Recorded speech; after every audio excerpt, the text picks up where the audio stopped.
ֆիզիկական ներգործության մոտավորապես 151%-ով, իսկ հոգեկան ներգործությամբ 261%-ով, եթե այս մասով էլ ավելացնելու բան ունեք, խնդրում եմ ներկայացնեք, ինչպես նաև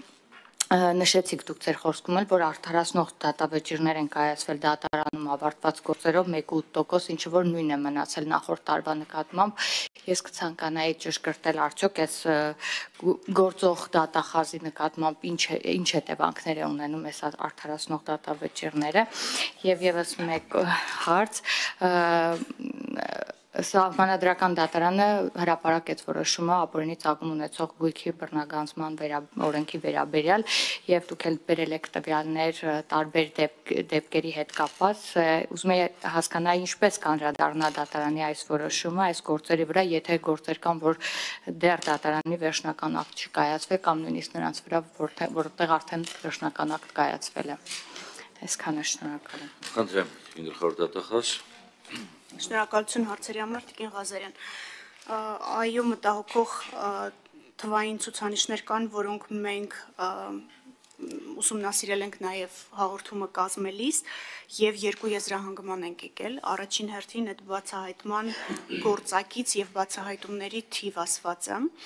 Մենք մեխանիկական հաշվարկ ենք անում այս պահին, քանի կոնկրետ բացահայտում կա հատով, այսպես ասած, եւ չենք նայում, թե ինչ է բացահայտված։ Եվ հիմա դատախազությունը մշակում է ինչպես դատախազների գործունեության արդյունավետությունը գնահատելու այս գործակիցները, ունենք նաև առաջարկ կառավարության գործընկերներից նույն տրամաբանությամբ ներքին գործերի նախարարության համար մշակելու բացահայտման ցուցանիշի գործակիցը, որը մեզ հնարավորություն կտա հասկանալ, թե ինչ նշանակության գործեր են բացահայտվել։ Օրինակ, տեսեք, հիմա նույն ընտանեկան բռնության հետ կապված մենք շատ մանրամասն եւ աղյուսակով եւ վերլուծությամբ ներկայացրել ենք ըստ ուղղությունների եւ ֆիզիկական բռնությունը եւ հոգեբանական բռնությունը։ Այստեղ թվերի աճը երկու պատճառ ունի։ Առաջինը մենք սկսել ենք տեսնել այդ բռնությունը, որտեղ շատ հաճախ այն ինչ մենք նախկինում որպես բռնություն չէինք ընկալում, սկսել ենք ընկալել եւ գնահատական տալ։ Դա առաջինը եւ մենք եւ դատարանները։ Բացի դրանից նաեւ հասարակությունը, որտեղ շատ հաճախ մենք ընտանեկան բռնության վերաբերյալ դեպքերը չարձանագրված հանցագործությունների մեջից էինք, այսպես ասած, դատախազական հսկողության արդյունքում հանում։ Այո, հիմա անձինք, որոնք որ բռնության զոհ են դարձել կամ ականատեսն են եղել, իրենք ահազանգում են այդ մասին։ Դրա համար օբյեկտիվորեն թիվը աճել է, բայց դա չի նշանակում, որ պատկերը վատն է, դա նշանակում է, որ մարդիկ սկսել են դա տեսնել եւ դրա մասին ահազանգել։ Եվ մի որոշ ժամանակ ես կարծում եմ դեռ այս աճի միտումը կպահպանվի, որովհետեւ զուգահեռ նաեւ օրենսդրությունն է փոխվել։ Եթե հիշում եք, ընտանեկան բռնություն հասկացությունը ընդլայնվեց, չէ, բլանկետային նորմի իմաստով եւ այստեղ բռնության դրսեւորումները, որոնք որ նախկինում, օրինակ մեկնաբանման արդյունքում չէին դիտվում որպես բռնություն, հիմա բլանկետային օրենսդրության արկայության պայմաններում հստակ համարվում են բռնություն։ Այսինքն այստեղ թիվը դեռ կաճի։ Եվ սա պետք է նայել, իհարկե վատա որ դա կա, բայց դա օբյեկտիվ պատկերն է ցույց տալիս եւ այդ ստվերից դուրս է բերում այդ հանցագործությունները։ Նույն իրավիճակը ունենք թրաֆիկինգի հետ։ Մարդիկ շատ հաճախ չեն հասկանում, որ իրենք թրաֆիկինգի զոհ են։ Իմ կողմից նշված դեպքերից մի քանիսը նույնիսկ ինձ ուղղված դիմումների հիման վրա կատարված աշխատանքի արդյունքում է, որ բացահայտվել է, որ դա թրաֆիկինգի շղթա է իրականում։ Եվ այստեղ էլի ինչպես ընտանեկան բռնությունը ինքը դարձել է ավելի տեսանելի, մարդկանց համար ավելի ընկալելի, որ սա որոշակի դրսևորումն է թրաֆիկինգի եւ մարդիկ սկսել են սրա մասին հաղորդումներ տալ։ Այս առումով էլի կխնդրեմ, հա, թիվը մտահոգիչ է, բայց մտքում ունենալ, որ նշանակումը տեսանելի է։ Եվ այստեղ ուղղակի պետք է ճիշտ քննություն իրականացնենք, որպեսզի կարողանանք դատական հեռանկար ունենալ։ Մենք կշարունակենք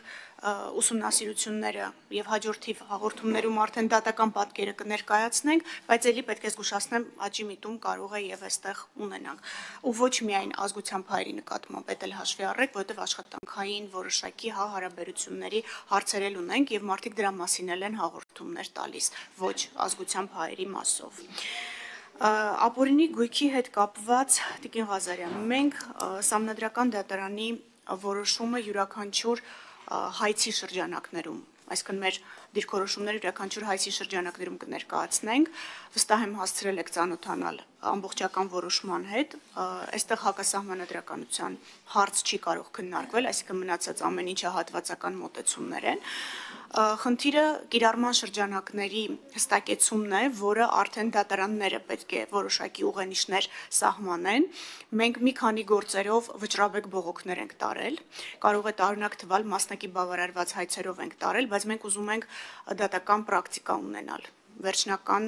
բարձր դատարանի կողմից ձևավորված դիրքորոշումների շրջանակում եւ առաջիկա ժամանակահատվածում սրան կմիանա նաեւ Սահմանադրական դատարանի որոշումը եւ դատարաններն էլ մեզ իրենց որոշումներով ուղղորդեն կհղկեն թե հայցերը ինչ ձևաչափով պետք է ներկայացնենք դատարան, բայց ինչ որ մասսայական ուղղության փոփոխություն մենք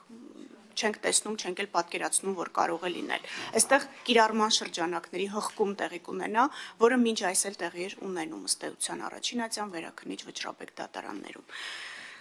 Հուսամ ոչինչ չմոռացա հարցերից։ Արդարացման դատական ակտերի հետ կապված 1.8% արդարացումներ ունենք ընդհանուր դատարան ուղարկված գործերի մեջ։ Իհարկե, յուրաքանչյուր արդարացում ուսումնասիրության առարկա է դառնում երկու կոնտեքստում։ Առաջինը, արդյոք կոպիտ դատավարական խախտումներ չկան մինչ դատական վարույթում, որոնք շարքից հանել են ապացույցները։ Եթե նման իրավիճակ ունենում ենք, նաև քննչական մարմին ենք ուղարկում համապատասխան գրություն, խնդրելով հետևանք առաջացնել վարույթն իրականացնող մարմնի համար, բայց մեր ցույց տված ուսումնասիրությունները այս պահի դրությամբ դեռ մի շարք արդարացման ակտեր բողոքարկված են, դրանցով վերջնական որոշումներ չունենք, ձեզ համար գաղտնիք չի, որ արդարացման ակտերը եւս բեկանվում են։ Նույն վերաքննիչ դատարանը կարող է տարբերվող դիրքորոշում ունենալ ու բեկանել հետ ուղարկել նոր քննության։ Մեր ուսումնասիրությունները ցույց են տալիս այս պահին, որ բլանկետային նորմի կրփազենքի հետ կապված նախաքննության մարմնի եւ դատարանների դիրքորոշումների տարբերությունն է արդարացումների ակտերի մի մասի պատճառը, մի մասն էլ ապացույցների գնահատման ծավալին է վերաբերում, մեղադրանքի կողմը գտել է, որ ապացույցների այդ ծավալը բավարար է մեղքը հաստատված համարելու, դատարանները այլ դիրքորոշում են հայտնել, բայց կրկնում եմ, այս ակտերը դեռևս գտնվում են բողոքարկման փուլում եւ վերջնական եզրահանգումներ հնարավոր չի անել, բայց յուրաքանչյուր կոնկրետ դեպքով եւ հասցեական դատախազի եւ քննիչի վարքագիծը գնահատման է ենթարկվում։ Մինչև արձագանքի իրավունքը ձեզ վերապահել 5-րդ դատախազ տեսեք, շատ կարևոր մի հատ նյուանս կա, որը կուզենայի, որ մեր իրավապահ մարմինների ներկայացուցիչները հստակ նշեն։ Երբ որ մենք ունենք իրական հանցագործության աճ, հանցավորությունը աճել է ինչ-որ X կամ Y ոլորտներում, եւ մենք ունենք ըստ էության լատենտայնության նվազեցման եւ դրա արդյունքում հանցավորության աճ, բայց ես երկու երևույթները պետք է տարբերել, որտեղ որ ասում ենք այսքան թվով այսքան հանցագործություններ աճել է, ժողովրդի մոտ տպավորություն է ստեղծում, որ գիտեք, ես ինչքան անում եք այս բարեփոխումները, հանցավորությունը շարունակում է աճել։ Այսինքն խնդրում եմ, այս շատ հստակ պետք է լինի, երբ է ի հայտ եկել լատենտայնության նվազում եւ հանցավորության աճ, իրական հանցավորության աճ չկա, դա կարող կոռուպցիոն հանցագործություններ են եւ այլն, եւ երբ մենք իրական հանցավորության աճ ունենք, որպեսզի կարողանանք բանանել։ Խնդրեմ Լիլիթ Ղազարյան, արձագանք ունեք։ Այո, շնորհակալ եմ։ Ինչպես նշեցի, արդեն մանրամասն ուսումնասիրել եմ տարեկան զեկույցը եւ այստեղ տվյալ է բերված, իհարկե արդեն այդ տվյալը մի ամսվա ընթացքում փոփոխվել է, ուրեմն խոսքս վերաբերում է Գյումրի նախկին քաղաքապետ Վարդան Ղուկասյանին, բայց արդեն Վարդան Ղուկասյանը քաղաքապետ է դարձել։ Ես ճիշտ եմ հասկանում, չէ, իր վերաբերյալ ապօրինի ծագում ունեցող գույքի բռնագազման վերաբերյալ հայցադիմումը ստացվել է 2024 թվականի օգոստոսի 16-ին, ճիշտ է, այսինքն որևէ կապ չի կարող ունենալ այս նոր ընտրական պրոցեսների նախաշեմին այդ սակարկումներին, երբ որ անում են, խոսում են։ Խնդրեմ։ Ենթադրում եմ կարդում եք ամսաթիվը, վստահ չեմ կարող ասել դից օգոստոսի 18, այդքան լավը չի հիշողությունս, բայց անցյալ տարի էր ապօրինի գույքի հայցի ներկայացումը, մինչ այդ նաև քրեական վարույթով էլ դատարան ուղարկված առանձին գործ է առկա, որը ավելի վաղ է դատարան ուղարկվել, քան ապօրինի գույքով հայցն է։ Եվ վարույթն էլ վերաբերելի է 2019 թվականից հարուցված